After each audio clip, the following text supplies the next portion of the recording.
প্রথমবার আজকের আমি কচুখালি যাচ্ছিলাম। শুনেছি জায়গাটা সত্যিই খুবই সুন্দর। তবে কচুখালি যেতে হলে আপনাকে কিন্তু আগে রাজাপুর থেকে খেয়া নিতে হবে, তারপর কচুখালি যেতে হবে। তাই আমি এখন রাজাপুর খেয়াঘাট থেকে হেঁটে যাচ্ছি। আর পাশের সৌন্দর্যটা দেখতেই পাচ্ছেন, বেশ সুন্দর, চারিপাশে ম্যাংগ্রোভ অরণ্য দ্বারা ঘিরে রয়েছে। তবে এখানকার একটা সুন্দর জিনিস আপনাকে বলে রাখি, 2025-এ এসেও এমন জিনিস দেখবো কখনোই ভাবিনি। এইখানে যে খেয়া বোটটি দাঁড় করানো আছে, এই বোটটি কিন্তু ইঞ্জিনে চলে না। এই বোটটিকে কিন্তু হাল দিয়ে টেনে টেনে নিয়ে যেতে হয় এপার থেকে ওপারে। তাই আমি আপনাদের দেখাবো হালটা কীরকম। দেখতেই পাচ্ছেন, মাঝি ভাইয়ের কাছ থেকে আমি হালটা নিচ্ছি আর নিয়ে আপনাদের দেখাবো। এই যে দেখতে পাচ্ছেন বাঁশের হাল, এইটাকে কিন্তু টেনে টেনে এপার থেকে ওপারে যেতে হয়। বেশ সুন্দর একটা ইউনিক জিনিস দেখলাম। এইবার কিন্তু আমরা কচুখালির পাড়ে চলে এসেছি। আর বেশ সুন্দর পরিবেশ সেপারেও, দেখতেই পাচ্ছেন মনোরম পরিবেশ।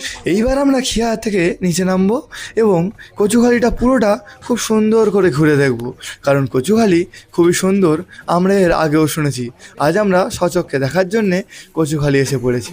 এইবার আমাদের মাঝি ভাইয়ের কাছে ভাড়া দিতে হবে, আর ভাড়া দিয়ে আমরা গ্রামটা পুরোটা ঘুরে দেখব।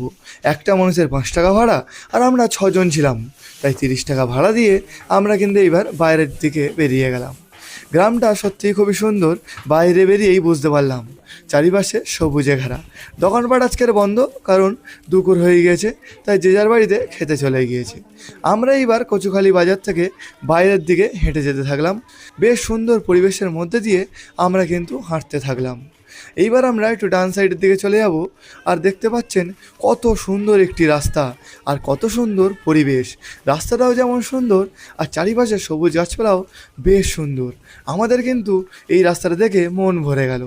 আমরা কিন্তু একটু যেতে না যেতেই আমরা এই কচুখালির স্কুলটি দেখতে পেলাম। দেখতে পাচ্ছেন বেশ সুন্দর বড় স্কুল এবং সামনে খেলার মাঠ।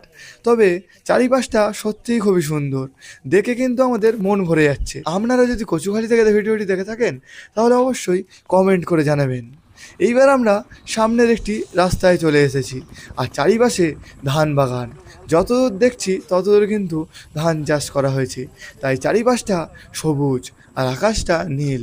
সত্যি অসাধারণ একটা পরিবেশের মধ্যে দিয়ে আমরা হেঁটে চলেছি।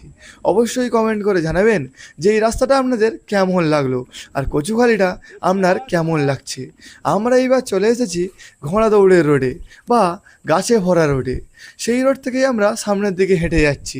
এইটা কিন্তু কচুখালির ভাইরাল রোড। এখানে কিন্তু অনেকেই আসে ভিডিও বানানোর জন্যে, তাই আমিও আজকে চলে এসেছি ভিডিও বানানোর জন্যে।